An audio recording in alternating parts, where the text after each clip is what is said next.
سلام به کانال وحشت خوش اومدین.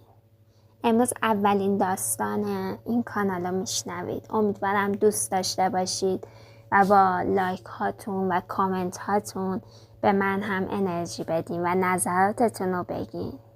بریم به داستان گوش بدیم. امیدوارم خوشتون بیاد. من زمانی که باردار بودم 5 ماهم بود. همیشه تو خونه سر و صدا میشنیدم. یه بار که شوهرم صبح زود رفت سر کار، بعدش خوابیدم. دوباره یه صدای بدی کنارم اومد. بیدار شدم. از ترس دیگه خوابم نبرد.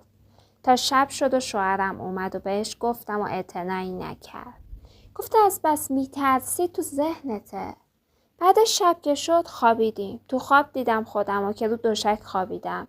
کنارم هم رو مبل یه پیرمرد بود. مثل دیوونه ها میخندید و مثل بچه 2 ساله روی مبل بالا و پایین میپرید و قوس داشت و ریش بلند و ناخنهای بلند.